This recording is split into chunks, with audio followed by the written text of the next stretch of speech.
All right, Eric, the referee, is like freaking out over here. Eric, what do you got, man? I'm not freaking out. Oh, you're like giving us the break sign. Let's go, let's go, let's go. You got to keep moving. What's next on your agenda there? What are we doing? I want to go to something a little bit more sexual here. I'm getting it up right now. A little bit more what? A little bit more in the bedroom. You know? All right, what do you got? What's the show we're doing? The bone lady. Yeah, we're getting her up in a second.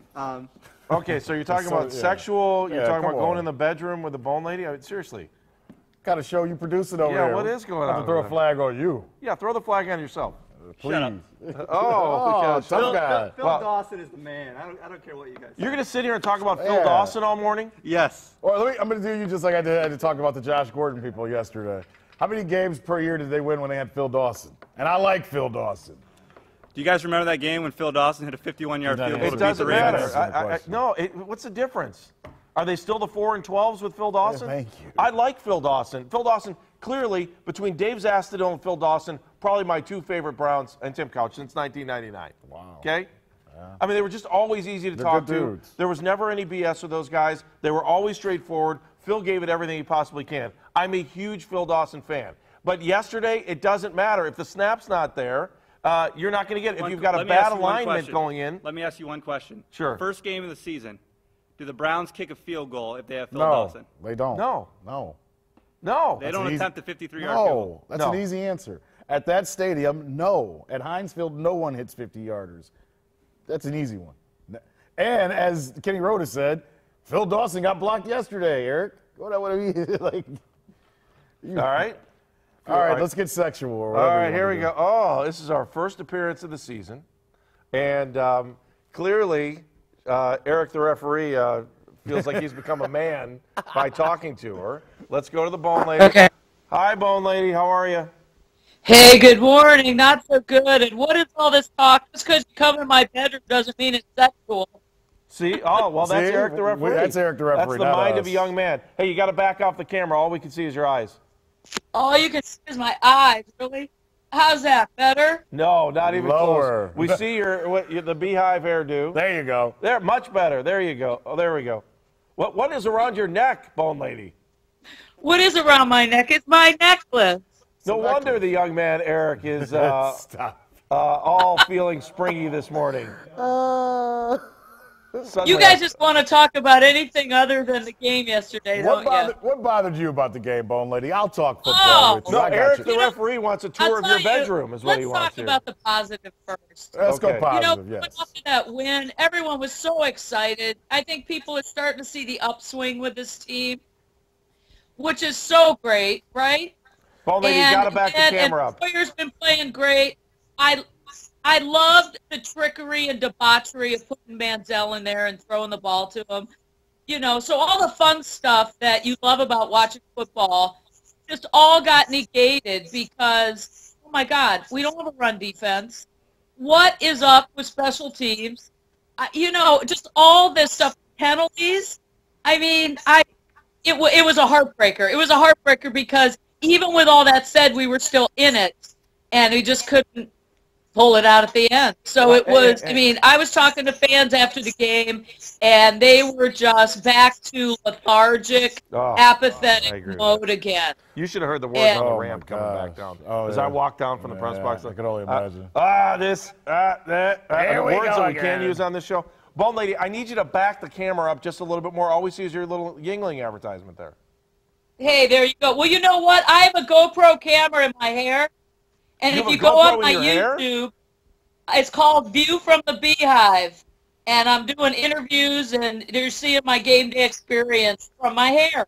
And where do we see that? Unless it's on another TV station. That's why I have a Yingling Sierra on. Is that for another TV station? Got to pay the man. What? Is that for another TV station, or are you putting that online?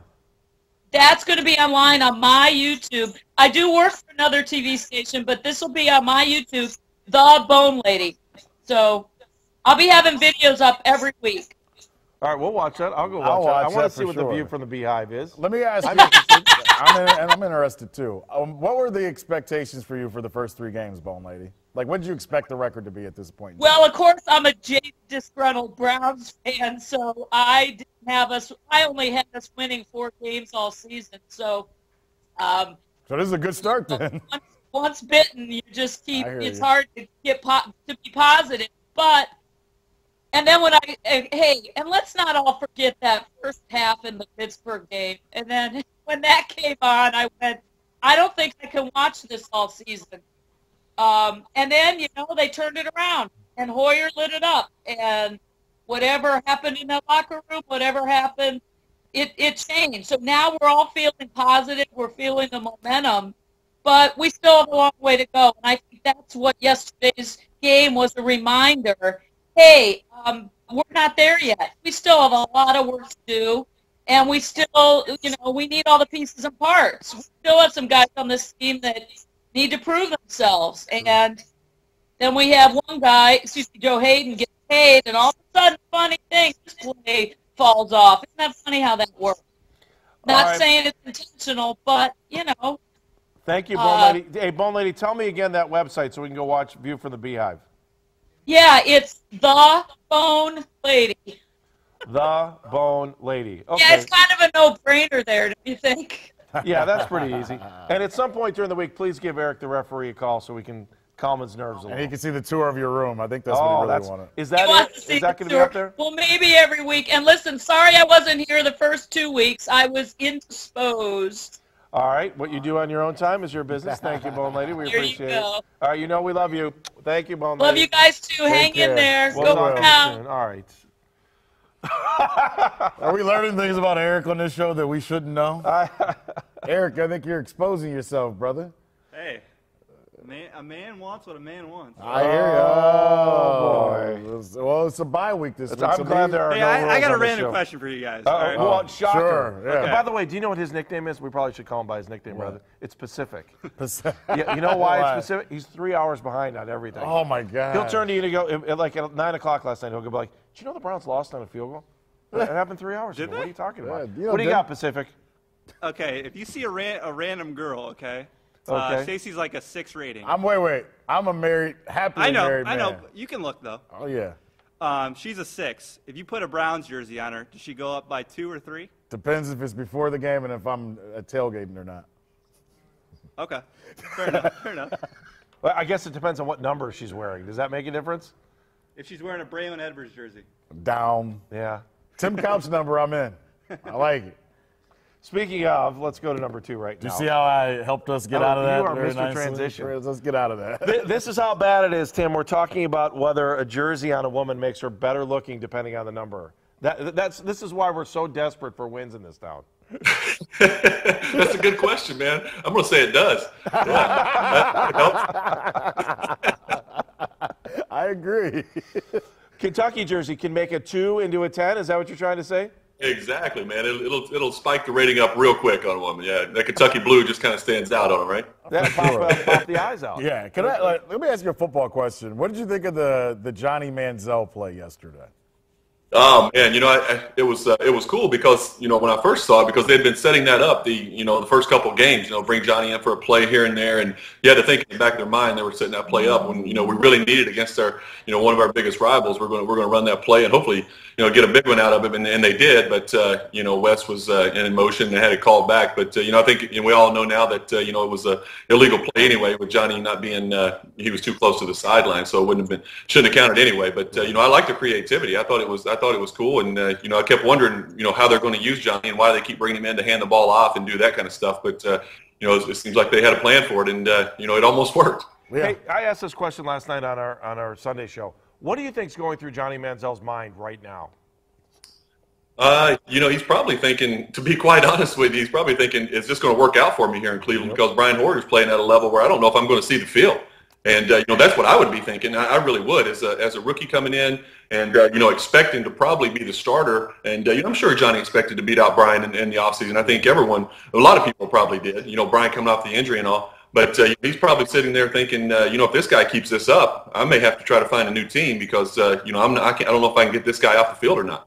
Tim, I agree with you completely. The only thing that I hope is that he has enough maturity to learn from Brian and learn from the situation. Because you know what I mean. Some guys get in this situation and they get so wrapped up in, I'm not a starter, this isn't my team, that they don't grow as a player. Johnny can still grow as a player if he handles this the right way. he can absolutely grow as a player. And, you got a guy, it's a veteran who's seen everything that Brian's seen, and had to work his way into getting an opportunity in this league. He wasn't, a highly touted guy coming out of college, so he had to really work for everything that he's earned and everything that he's gotten so far. So Johnny can learn an unbelievable amount from just watching Brian and watching how he prepares, watching how he leads. And just learning how to be a pro. So if he takes the opportunity and and runs with it and just learns from what's right there in front of him, he's got an opportunity to grow as a player. But like you said, there's always a chance that he takes the other route and he's disappointed and doesn't have the best attitude. But I think Johnny will be fine. I think he'll learn from Brian and he'll wait on his opportunity. And whether it's in Cleveland or not, that remains to be seen. Hey Tim, pardon my ignorance on this, but I'm trying to remember you catching passes. What's it like for a quarterback when you're on the other side of that thing? What's it like for who? For the quarterback, when you're on the other side, you're catching the pass, and all of a sudden you're going down the field. I don't know, man. I was thinking that when I saw Johnny going down the sideline, I probably would have dropped it. I think that it's a lot of pressure. It looks easy, and luckily Brian put it right on him. He didn't lead him too far. He put it right in his chest, so it was kind of an easy catch for Johnny. But you could tell Johnny was a little worried. He jumped and wrapped his arms around the ball. It wasn't like just a hands catch. He was a little worried he was going to drop that thing. So I think he did everything he could to secure it. I was more worried about Cincinnati's. Did you see the one in Cincinnati yesterday? Andy Dalton looked like that was a great catch. It was a great catch, and Russell Wilson had one in the game. So it must have been throwback to the quarterback day in the NFL. They just didn't let us in. How many catches did you have, Tim? How many catches do you remember having? Because I'm looking up stats here while we're talking. I'm like, I don't remember. They let Tim sling it. He didn't have to do all there was that no reason for you stuff. to be catching it, but I think I caught one in high school, but I know I didn't catch one in the pros. I didn't catch one in college. I think probably going all the way back to high school was the last time that I actually caught a ball in a game. All right, I feel better. Because I was going through my mind, I'm like, I don't ever remember him catching a pass. And now watch, I'm going to find out that you caught something. That was high on the play caller's list to get me the ball in the open field. Well, but as fans, though, we complain about when we don't have creative offensive coordinators. We complain that they're not creative. You get you get a creative one, then they go, "Why are they running reverses?" You can't make people happy when you don't win.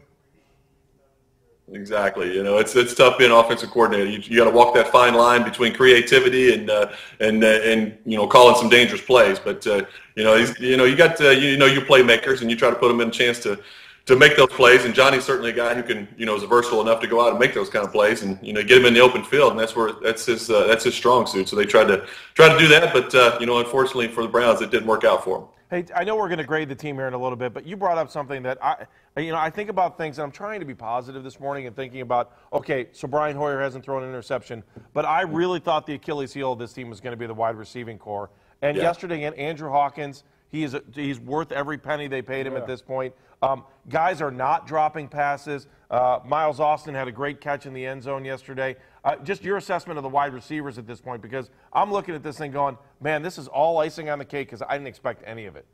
Oh yeah, I'm 100% with you on that one. I expected basically nothing out of these guys. Once it came out that Josh was going to be suspended, I was like, I liked the receiving core when Josh was in there because I thought we had a really good group of complementary guys. Miles and Hawkins and Benjamin. These guys are good complementary guys to a number one superstar like that the Browns unfortunately lost. But I didn't expect anything out of these guys, and the way they've been able to come out and play and making play after play and big plays down the field too. Brian's really getting it to him down the field, and the run after the catch ability of Hawkins is phenomenal. That guy is you can move him around. He was killing guys in the slot. He was working on them out wide. Miles Austin made some really tough catches. Had a great touchdown catch there down in the red zone. But it's a good group of wide receivers that has really surprised me, and I think that Brian has really figured out a way to utilize these guys, and Kyle Shanahan also, and put them in situations where they can be successful and doing what they do best. Getting Benjamin and those guys down the field, working Miles Austin underneath, and moving Hawkins around from the slot to out wide, like I said, and just getting him those matchups. So I've been pleasantly surprised with those guys for sure. All right, Tim, we're going to come back to you in a couple seconds. We're going to grade the team here in about 5 minutes, so we'll come back to you. Thanks, Tim.